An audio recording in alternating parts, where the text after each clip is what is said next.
Сайн байцгаана уу? Камжаа ТV байна. 2002 оны 4 сарын 18-нд Японд ганцаараа амьдардаг нэгэн эмэгтэй Кажикууд Осакагийн дүүргээс дуудлага ирдэг. Яагаад дуудлага ирсэн бэ гэхээр Кажику өнгөрсөн хэдэн 7 хоногийн хугацаанд 2 удаа хаягаа сольсон байна гэдэг.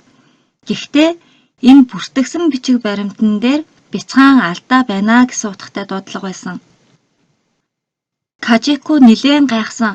Учир нь Осакад биш, Осакагаас маш хол байдаг Тумбуг гэдэг газар амьдардаг байсан.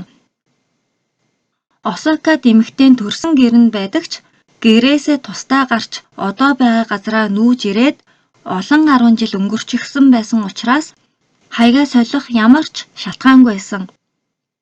Ямар нэгэн зүйл биш байгааг анзаараад хэн нэгэн миний нэрийг бариад хаягаа шилжүүлсэн байна гэж бодон дүүргээс гэр бүлийн лавлгааныхаа хуулгыг аваад итгэмээргүй зүйлийг олж хардаг.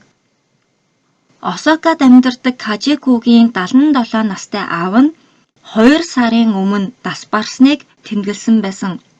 Бүхэл бүтэн аав нь нас барсан байхад охинд нь яагаад мэдэгдээгүй болоо? Энэ бичиг баримтан дээр ямар нэгэн андуурал гарсан болов гэж бодоод аав лууга хэд хэдэн удаа заалгасан ч холбогдохгүй байсан. Бас хамгийн их шоконд оруулсан зүйл нь гэр бүлийн бүртгэл дээр 77 настай аав нь 1 жилийн өмнө хятад эмэгтэйтэй гэрэлсэн байсан. Кажику шууд Осака руу явж цагдаагийн байгууллагад хандаж шалгаж өгөхийг хүсдэг. Шалгалтаар аав нь хятад эмэгтэйтэй гэрлэлтээ батлуулснаасаа хойш хагас жил гарангийн дараа нас орсны гэрчилгээ нь олгогдсон байсан. Айж түгшсэн Кажикуг хараад цагдаа нар ч гэсэн энэ маш с ิจ гтэй хэрэг гэдэгтээ санал нэг байсан. Тэгээд Кажикуд аавынх нь нас барсны дараах задлан шинжилгээний цогцсны зургийг үзүүлэхэд зургийг хараад бараг ухаан алдаж ундаг. Мөрдөгчийн аавчин гэд харуулсан хүний зураг амьдралдаа нэг ч удаа харж байгаагүй хүн байсан. Энэ бүх хэргийн гол с ิจ гт нь аавынх нь эхнэр 51 настай хятад эмэгтэй Лина болж таарсан. Энэ эмэгтэй Хятадын Бээжин хотод төрсөн Япон руу орж ирэхийн тулд 42 наснда Япон хүнтэй гэрлэж удаачгүй шууд салсан байгаа. Осакад гудамжны хоол, стрит фуд хийж зарж амьдралаа авч явдаг байсан. Тэрүүгээрээ ч боломжийн мөнгө олдог байсан ч энэ нь эмэгтэй хувьд л хангалттай байгаагүй. Богино хугацаанд яаж их мөнгө олох талаар бодсны эцэст Лина ганц бие настай хүнтэй сууж өв хөрөнгийн авах замыг сонгон өөрийнх нь мухлагийн байнгын үйлчлүүлэгч Кажикугийн аавыг урхитаж эхэлсэн. Эцэст нь 2001 оны 5 сард Лина сансандаа хүрч гэрлэлтээ батлуулдаг. Гэтэл Линагийн төлөвлснөөс өөрөөр Кажикугийн аав нь 77 настай гэхэд өвдөж байгаа өвчин байхгүй маш эрүүл сарвал хүн байсан. Гэрлээд хагас жил гарan босон байхад хизээ нөхрийнхөө хөрөнгө дээр суух нь мэддэхгүй, үргэлжлүүлээд хамт амьдраад ахыг бас хүсэхгүй, цаашдаа хүлээж чадахгүйгээ ойлгоод нөхрөө алхаар шийдсэн. Юу ч гэсэн нөхрөө өөрөөр нь ямар нэгэн өвчний улмаас өгсөн болж харагдуулахын тулд олсон арга нь орон гэргүй гудамжны тэнмэл хүмүүс дундаас нөхөртөөгөө төстэй ахимаг насны өвчтөе хүнийг олох байсан.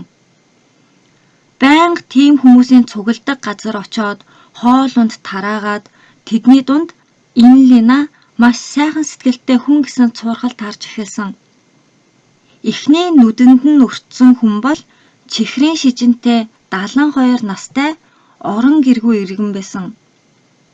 Өөрийг нь эмчлээд өгье гэж хуураад нөхрийнхөө эрүүл мэндийн даатгалаар эмнэлэг твтүүлдэг боловч тэр хүнийх нь өвчин нь хүнд биш байсан учраас удалгүй ив эрүүл болоод гараад ирдэг. Тэгээд Лина дараагийнхаа байг хайж эхэлсэн. Мөн чихрийн шижинтэй 68 настай хүнийг олж эмчилж өгье хэмээн хуурч дахиад нөхрийнхөө даатгалаар эмнэлэг твтүүлдэг. Ингэснээр энэ Линагийн нөхөр нь эрүүл мэндийн даатгалын бичиг баримтан дээрээ 2 ч удаа эмнэлэг твтэн эмчлүүлсэн хүнд хэлбэрийн сахарын өвчтөй хүн болж таарч байгаа. 68 настай орон гэргүй хүний эмчилгээнд дуусаагүй байхад энэ Лина маш ийдгээр түүнд цаашдаа амьдарч болохоор байр оллоо гэд дагуулж яван гэртээ хорж түүнд хамгийн их хэрэгтэй инсулиныг өгөхгүй байснаар 2002 оны 2 сард түүний төлөвлснөөр 2 дахь орон гэргүй хүн маань нас ордог.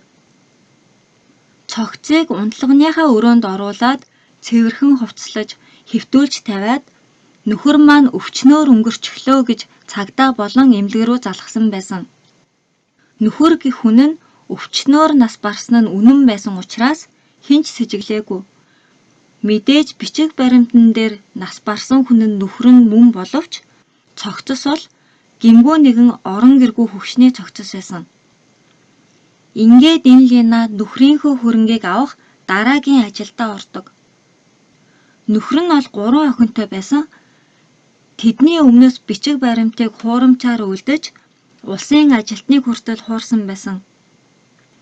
Улсын ажилтан сэжиглэхгүй байхаар өв залгамжлалаа авахаас өмнө нөхрийнхөө охин Кажикугийн хаягийг Осакаараа шилжүүлээд дахиад одоо амьдарч байгаа Тумбуг руу шилжүүлсэн байсан.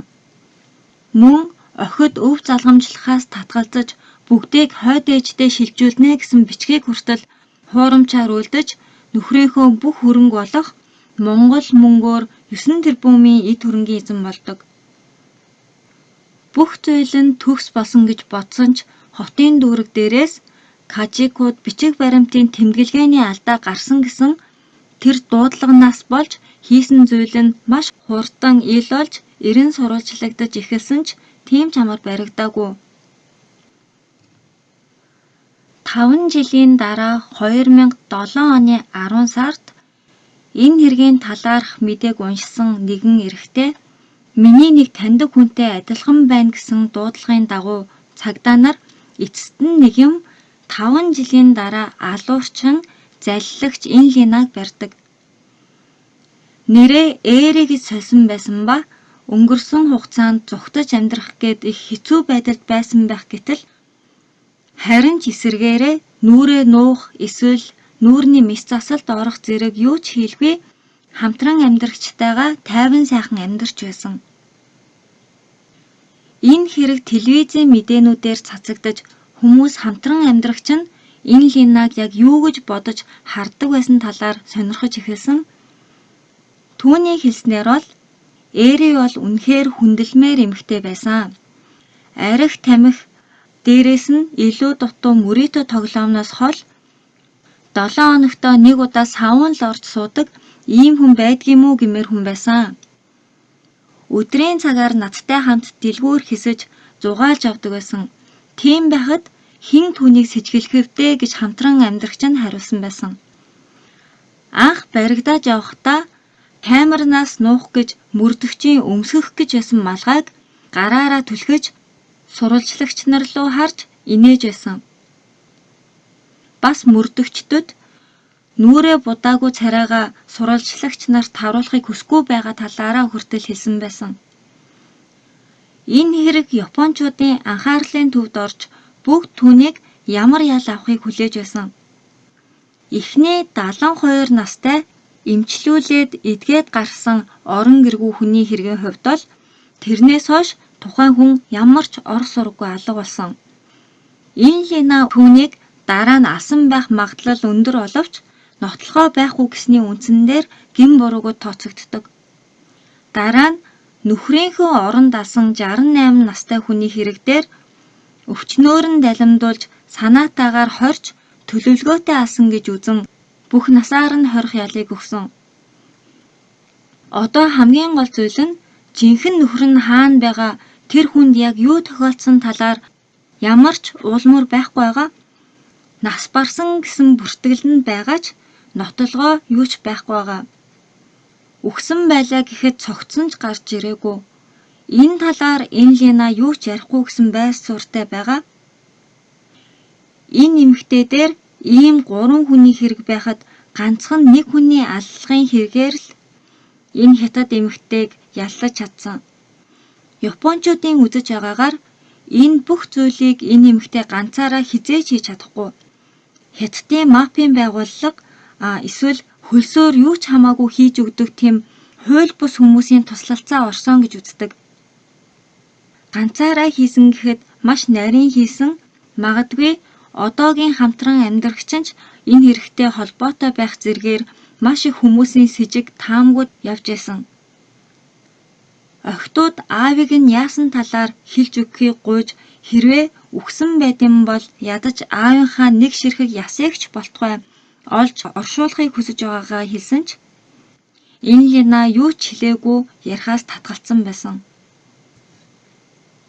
Цагдаа нарын харж байгаагаар энэ Лина баригдахаас өмнө хамтран амьдрагчтайгаа зугаалж ил амьдарч байсан нь бас баригдахдаа камер руу хараад инээж байсан нь хийсэн хэрэгтэй огт гэмссэн зүйлгүй маш аюултай эмэгтэй гэж үзсэн. За энд хүрээд бичлэг маань дуусж байна. Хэргийн талаарх сэтгэгдлээ комент хэсэгт бичиж үлдээгээрэй. Мөн манай сувгийг subscribe болон лайк дараарай баяртай.